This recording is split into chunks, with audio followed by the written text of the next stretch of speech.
कर्म रुकता है न कभी फल रुकता है। यह एक क्रम चला रहा है, यही जमुना जी बहती चली जा रही हैं निरंतर। और जिसका कर्म उसी को फल मिलेगा। अच्छा देखो, 1000 गौएं हो तो आप अपनी गाय को मुश्किल से पहचान पाएंगे। 1000 गायें, और आप उन गौओं के बछड़ों को छोड़ दो तो बछड़ा उन 1000 गौओं में अपनी मां के पास पहुंच जाएगा। तो जैसे बछड़ा उन 1000 गौओं में अपनी मां को पहचानता है, इसी तरह आपका प्रारब्ध आपके कर्म को पहचानता है। निश्चित कर्म गति टारे ना ही टरिए।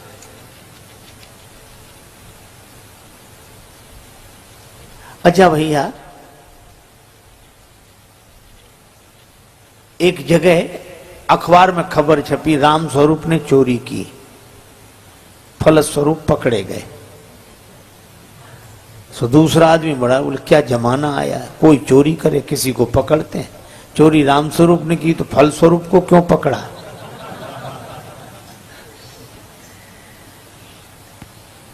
तो जैसे वो फलस्वरूप का अर्थ नहीं समझ पा रहा था, इसी तरह हम समझ भले ही न पाए पर कर्म हमारा, भोग हमारा, और इस धारा में हम निरंतर बहते जाते हैं। लेकिन क्या बचने का कोई उपाय है? प्रश्न यह है।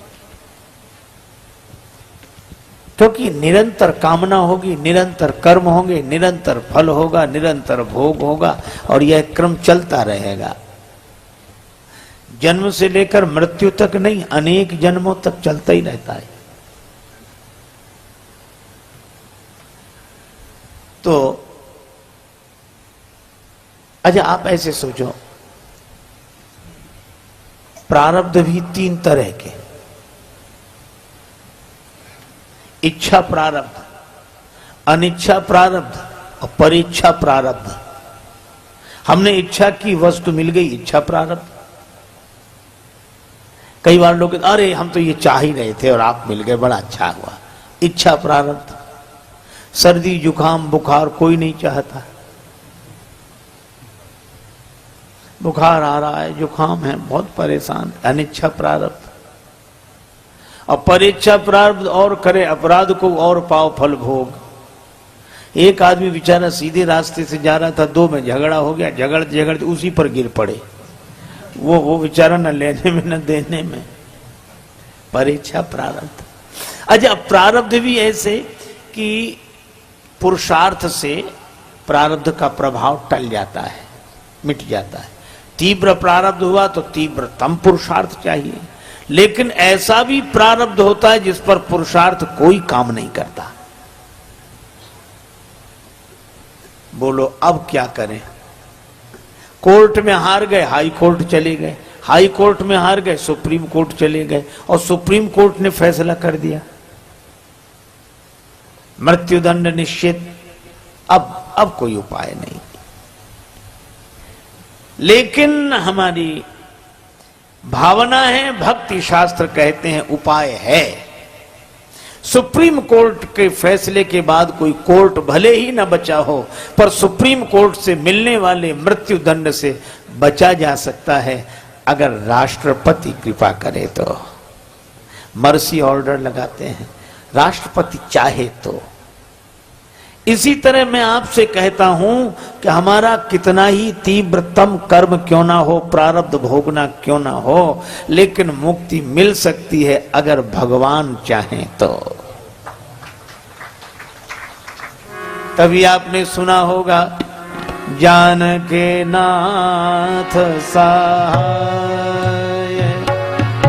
करे तब कौन बिगाड़ करे नर तेरो। जान के नाथ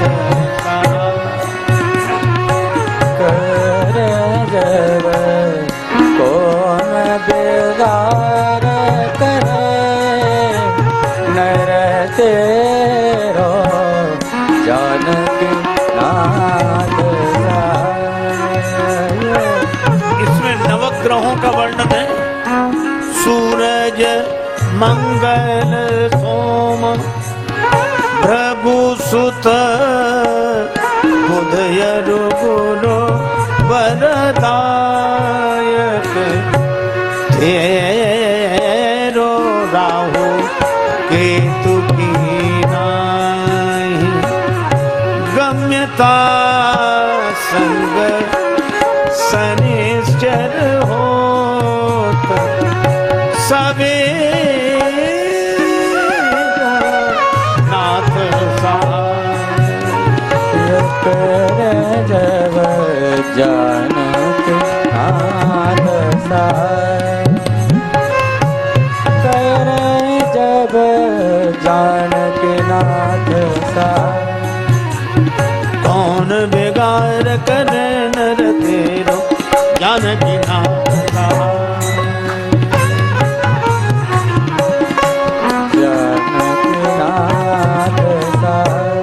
नवग्रहों का वर्णन है। श्री तुलसीदास जी कहते हैं नवग्रह प्रतिकूल हो जाएं, परवाह मत करो। क्यों? नवग्रह से ऊपर भी एक ग्रह है। वह क्या? का नवग्रह से ऊपर है भगवान का अनुग्रह है। भगवान श्री कृष्ण भी यही कह रहे हैं कि कब तक जमुना जी की धारा में बहोगे, कब तक कामना कर्म फल भोग ये धारा निरंतर बहेगी। धारा में बहते जा रहे हो, धारा से लौट आओ। लेकिन धारा से हम लौटें कैसे? बह गए हैं धारा में। भगवान श्री कृष्ण कहते हैं कि धारा को उलट दो, लौट आओगे। धारा में न बहो, राधा राधा कह के मेरे पास आ जाओ। धारा में न बहो, राधा राधा राधा कहकर मेरे पास आ जाओ, मैं निमंत्रण दे रहा हूं। भगवान श्री कृष्ण जमुना जी में के जल में खड़े हैं और हाथ से इशारा कर रहे हैं, आ जाओ आ जाओ। मैं कब से प्रतीक्षा कर रहा हूं, मैं तुम्हें अपने हाथों में उठा लूंगा, फिर कोई धारा तुम्हें बहा नहीं सकेगी।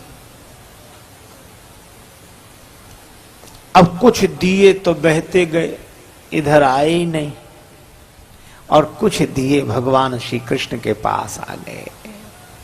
सक्र प्रपन्नाय तवास्मीति। एक बार कोई प्रपन्न होकर कह दे कि हम आपकी शरण में हैं, बस। अच्छा, शरणागत को बड़ा आनंद है। वैसे भी आप देखो, अगर आप पैदल पैदल चलो तो सड़क के 100 नियम हैं। बाईं तरफ चलो, आगे पीछे देखकर चलो, अरे नीचे भी देखकर चलो, केले का छिलका न पड़ा हो। टांगा बचाओ, साइकिल बचाओ, मोटरसाइकिल बचाओ, कितना झंझट। इन सब को बचाओ, और तो और पैदल चलने वालों तक को बचाओ।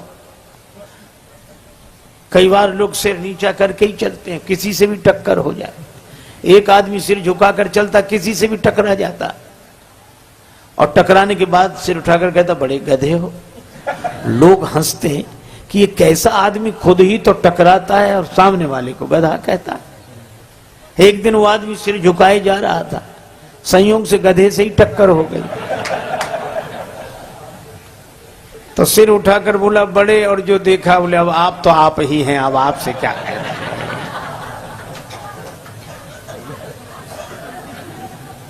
अरे इतनी समस्या, नीचे देखो तो देखो, ऊपर देखो। कुछ लोग बड़े विचित्र होते हैं। एक आदमी पैदल पैदल जा रहा था, दूसरा आदमी छत पर था, बिना देखे ही पीक चला दी, उस बेचारे के सिर पे गिरी। तो उसने हाथ जोड़कर कहा कि भाई साहब नीचे देखकर नहीं थूक सकते। तो वो क्या बोला कि तुम ऊपर देखकर क्यों नहीं चलते। उसने कहा कि अच्छा ही है कि हम ऊपर देखकर नहीं चल रहे, सिर का स्थान मुंह ही होता तो कितने झंझट। आप एक काम करो, इन सब झंझटों से मुक्ति हो जाएगी। केवल एक काम करो, क्या? आप एक तरफ खड़े होकर बस की प्रतीक्षा कर लो। पीछे बस आ रही है, आप तो विश्वास का टिकट लेकर श्रद्धा की सीट पर बैठ जाओ। भगवान की शरणागति रूपी बस में श्रद्धा का टिकट, विश्वास का टिकट लेकर श्रद्धा की सीट पर बैठ जाओ, तो चाहे आगे देखो, चाहे पीछे देखो, चाहे दाएं देखो, चाहे आंख मीच के सो जाओ, चाहे अखबार पढ़ो, और आपकी यात्रा होगी होगी, अवश्य होगी। क्योंकि अब जिम्मेवारी उसकी है जो आगे बैठकर बस चला रहा है। भगवान श्री कृष्ण कहते हैं मेरी शरण में आ जाओ, सर्वधर्मान परित्यज्य मामेकम शरणम ब्रज, अहम त्वया सर्व पापेभ्यो मोक्षयिष्यामि मा शुचः। मेरी शरण में आ जाओ, मेरी शरण में। अच्छा, कितना दूर देखो, हम लोग रेलगाड़ी में वही करते हैं जो घर में करते हैं। घर में भी सोते हैं, रेलगाड़ी में भी सोते हैं, रिजर्वेशन है तो सोएंगे, भोजन करते हैं, गपशप करते हैं, लेकिन घर में पड़ा रहने वाला कहीं नहीं पहुंचता। घर में पड़ा रहने वाला कहीं नहीं पहुंचता, लेकिन रेलगाड़ी में बैठा हुआ व्यक्ति कहीं बैठता है, कहीं पहुंचता है। इसी तरह हम लोग घरों में भी वही करते हैं जो श्री वृंदावन धाम में कर रहे हैं, लेकिन घर में रहने वाला कहीं नहीं पहुंचता, पर वृंदावन धाम में रहने वाला कहीं का कहीं पहुंच जाता है। जिम्मेवारी भगवान की है। भगवान कहते मेरी शरण में तो आओ, मैं बुला रहा हूं। भगवान कहते मैं खड़ा हूं। हर मंदिर में भगवान खड़े हैं, तैयार खड़े हैं स्वीकार करने के लिए, शरण देने के लिए। तो कुछ दिए भगवान के चरणों के पास आ गए। जो चरणों के पास आए उन्हें भगवान ने उठा लिया अपने कोमल कर कमलों में, और उन दियों को बुझाकर पीतांबर में भर लिया, पोटली बनाई, सारे दिए समेटकर पीतांबर में बांध लिए, और मानो भाव यह है कि तुम्हारा वजन आज से हमारे सिर पर, तुम्हारा बोझ आज से हमारे सिर पर। पोटली रख ली। मैया यशोदा ने प्रणाम किया, आंख खोली, कन्हैया प्रणाम कर। श्री कृष्ण ने प्रणाम किया। मैया बोली चलें अब? कन्हैया बोले हाँ मैया चलो, और पोटली संभाली श्री कृष्ण ने। मैया बोली इस पोटली में क्या है? कन्हैया बोले मैया किसी को किसी की पोटली नहीं देखनी चाहिए, किसी को किसी की पोटली नहीं देखनी चाहिए। मैया बोली चोर की पोटली जरूर देखनी चाहिए। और ऐसा कह के मैया ने पोटली छीन ली, गांठ खोली तो दिए बंधे थे। भगवान श्री कृष्ण सिर झुकाए खड़े थे। इनको क्यों बांधा? हमने तो बहा दिए थे। श्री कृष्ण ने कहा कि मैया लोग यही करते हैं, कर्म की धारा में बहाकर जीव को छोड़ देते हैं। ये तो बहते ही जा रहे थे, बहते ही जा रहे थे, तो लेकिन तुमने क्यों बांधे? श्री कृष्ण ने कहा मैया मेरी आदत है कि मैं किसी को बहते हुए नहीं देख सकता। मेरे सामने ही बह रहे थे, तो इनको बहते हुए मैं नहीं देख सका, तो मैं बुलाने लगा आ जाओ आ जाओ। तो सबको क्यों नहीं बांधा? कन्हैया बोले मैया मैं सबको थोड़ा ही बांधता हूँ। कहा फिर जो मेरे चरणों में आ जाते हैं उनको मैं अपने कोमल कर कमलों में उठा के सिर पर बिठा लेता हूं। यह भगवान। एक बार भगवान ने कहा कि देखो भक्त, तू जितना मेरी ओर चलता है मैं भी तेरी ओर उतना ही चलता हूं। जे तो चले बिनी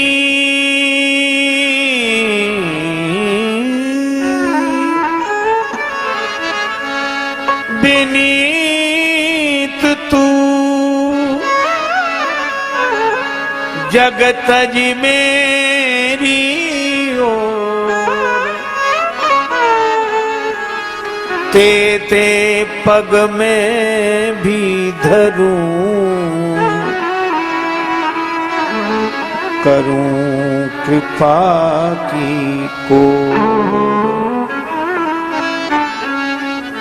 भक्त तू जितने चरण मेरी ओर चलकर आता है मैं भी तुम्हारी ओर उतने ही चरण चलकर आता हूं।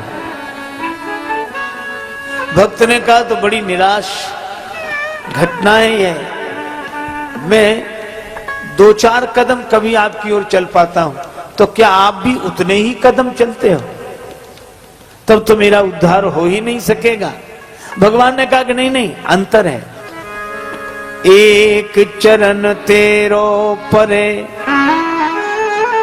मम हित चित पे छूछ, मेरो चरण बढ़ाई वो, राजा बलि से पूछ, मेरो चरण बढ़ाई वो,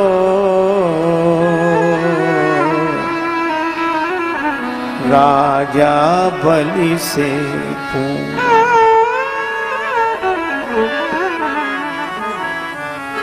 भगवान श्री कृष्ण की उंगली में चोट लग गई, रक्त बहने लगा। रानी महारानियां पटरानियां सभी उपस्थित थी। शोक सत्यभामा की ओर रुक्मिणी रोई धाय, बांधन को पट खोजती, पटरानी अकुलाय। तब लगी देवी द्रौपदी ने देखे यदुवीर, अंगुरी बांधन को तुरत चीर्यो अपनो चीर।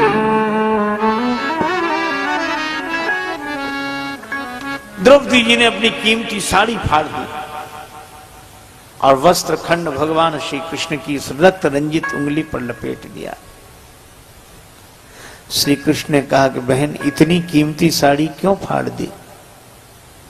द्रौपदी जी बोली, प्यारे घनश्याम, यदि काम आवे आपके तो काढ़ दूं नसों को, ये तो रेशम के धागे हैं। प्यारे घनश्याम, यदि काम आवे आपके तो काढ़ दूं नसों को, ये तो रेशम के धागे हैं, और धागे भी साधारण, इनका कौन मोल करे। न दुल्हन के जोड़े हैं, न दुल्हा के बागे हैं। श्री